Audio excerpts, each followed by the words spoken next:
we pulled out, took a look at your poll that I think you released Saturday, May the 12th. Right. That had the PC party at 42.3%. And from, it's always interesting, as I've told clients, it's kind of interesting to look at how this firm compares to that firm. I find it particularly interesting when you look at the same firm, what they're publishing today and what their previous results showed, because then you get a better idea of who's got momentum. So Mainstreet reported the PCs at 42.3, which represented a drop of 2.6% from your previous poll. That's right. And we do a little weekly write-up here to our clients, and I told them last Friday that I thought Andrea Horvath had a great first week. And in fact, your poll had the NDP up 7.1%, up to 28.4. Right. And the Liberals, you reported, were at 22.1, which represented a decrease of 6.1%. Right. So Liberals down 6, NDP up 7. Is this a straight trade? I was there, now I'm here? To make it simple in a word, yes, but there's more to the story. We tweet something out showing the shifts in voter support with the undecided vote as well. The undecided vote had crept up, the PC vote went down, the Liberal vote went down, and the NDP had gone up, but not that dramatically, because they were the only party in that last week to post that gain. Their gain looked a lot bigger than it actually was. It's very rare to see voter support just move from one party to the other. It's I kind of call it like it's an avalanche. It's ice melting. Ice doesn't melt immediately. An avalanche doesn't start right. Doesn't immediately start going. So doesn't start flying down that hill immediately, right? It starts building slowly. So what we're actually seeing is a lot of votes moving into that undecided column, and the NDP got some of it. That's a complicated answer. That said, I think. It's still a very good week for Andrea Horvath. She had a big jump in support. We look at second place votes. Second choice? Second choices, exactly. The NDP are dominating there too. So there's a lot of room for growth for the NDP, right? Okay, well that's a good question. So I looked into your stuff, and I should have said that Mainstreet also had 17.2% of people undecided. Yep. Which is still kind of large, I think, at this point in the campaign, and we expect that to shrink as we get closer to Election Day. It usually does, that's right. So we're looking at people who identify the PC party as their first choice. Their second choice, the biggest number there, is the NDP. And when we look at Liberal voters and you ask them who's your second choice, the biggest number there is the NDP. Right. So they really are in a position, if something kind of breaks here, they're in a position to capitalize? Is that the thing? I think so, yeah. If the Liberals lose support and the PCs lose support, it's more likely going to go to the NDP than anywhere else. That's what those numbers are telling us.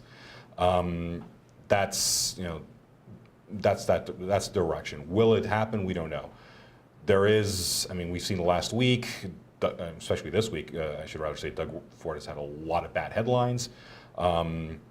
We might see that, again, that ice start to thaw for Doug Ford a little bit, and that's probably where that vote is going to go. Also, another X factor here is that progressive vote. If you look at our breakouts, you see the two progressive parties, the Greens, the Liberals, I'm going to say the Liberals, the Greens, and the NDP, the three progressive parties,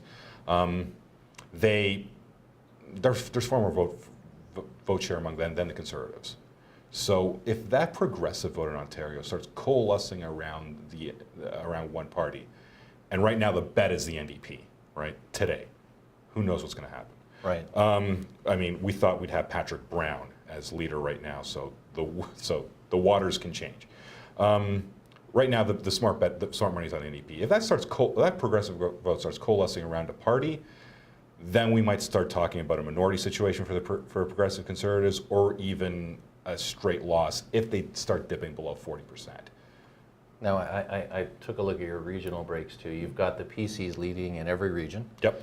Including, surprisingly, the NDP is in second place in the 905. Yeah. That belt around Toronto, which that might be the first time we've ever seen that happen. That's the first time we've seen it since we've been polling, and if that were to happen, I'd hazard a guess that's the first time it's ever happened electorally in Ontario, easily within 20 years, right?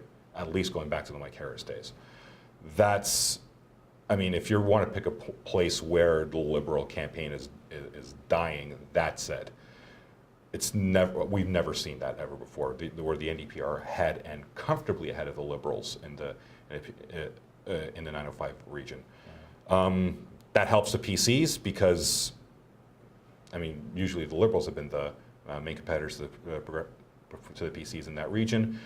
So if there's that much vote there, that means there's going to be a lot of vote splitting, and the PCs are going to get more seats rather than expected, thanks to progressive vote splitting. Right, because you win when you're at 40 and your two opponents are at 30 each. You right. win first past the post. Usually 40 is enough, but I mean, Peel region could go all Conservative, but they could be all three competitive fights, right? And Peel region is Mississauga and Brampton for those.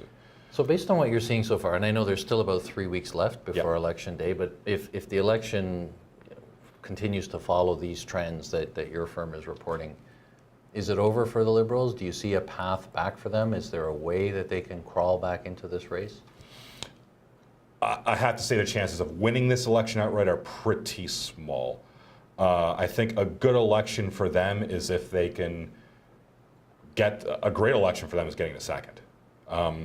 It could happen if they show a recovery in Eastern Ontario, if they can get ahead of the Conservatives in Toronto, if they got to improve in the GTA. That's no ifs, ands, buts about it. If those three things happen, then they got a chance. Then they got a chance of maybe finishing second, because there are a lot of seats there are more seats in the GTA and Toronto than anywhere else in any other region in Ontario, right?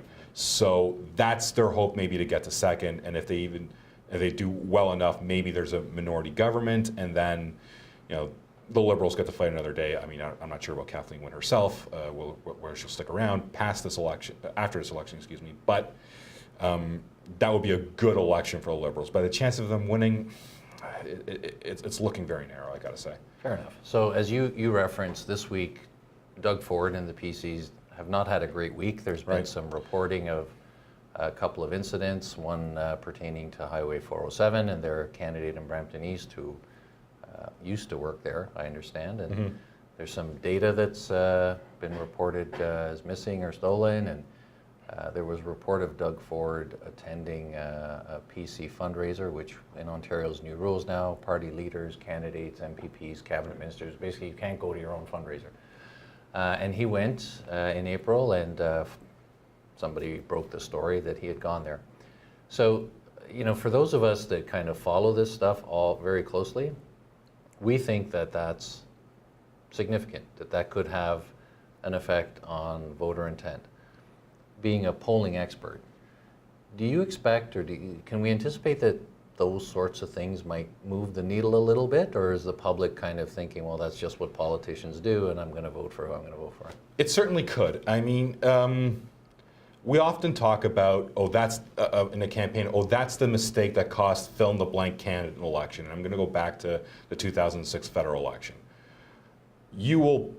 A lot of people will point to, that's with Paul Martin's loss. That's the moment Paul Martin lost, and they're going to name 5 different things. Campaigns die by 1,000 cuts, right? The 407 thing will cost them some votes. Other issues other missteps will cost them some more votes here and there, and on and on and on it goes. It's very hard to find a singular mistake like Robert Stanfield dropping a football in 1974. For those old enough or geekish enough like me to know that. One singular mistake generally doesn't end a campaign anymore, right? It's a death of 1,000 cuts. The Conservatives are doing a good job, I think, of trying to find ways of losing this election. Back in March, we had them at 50%. They're at 42. They've lost 8% already. If they keep, they're on that edge of that majority mark. 40% is usually that magic number, but they're close, right? They're very close. A few regional shifts here and there, they're going to be under 40%. So they really have to watch that. I think they really got to get a little bit more disciplined about these mistakes. Obviously, the Liberals traditionally have had a sensational war room. They will lay a lot of garbage at the feet of Conservatives to make sure they have bad headlines, make sure that Doug Ford's answering is on a defensive every day of the campaign. They've traditionally been very good at that. They're still doing a decent job at that. So, so that's what they're going to have to do. They're just going to have to try and get back to that message. Try to rip a page out of his brother's campaign playbook. 5 simple messages. Go back to the slogans. That's what people expect in the Fords. Keep that up. It's tough. I mean, I think he's trying to do it, and to their credit, I think the PC War Room, when the Greenbelt video happened, Yep. and when a video about Tanya Granick-Allen got Yep. released, Ford has acted quickly. Yes. He looks decisive. Yes. It looks like, okay, that happened. We're not doing the Greenbelt. Forget it. It's done. She's a problem candidate. She's out. Right. This candidate in Brampton East resigned. Yes. And Ford said, I accepted his resignation. The Scarborough fundraiser was all about, well, he was misinformed. The person that organized it didn't tell him that's what it was, so that person is gone Right. from our campaign. The problem this time, I find, is that these 2 incidents were reported Wednesday night. Right. And this morning at his media event, Yeah. so all day yesterday and even into today, the Mm-hmm. media just wants to talk to him about the 407 and the fundraiser. Right. So it could stick to him. Now,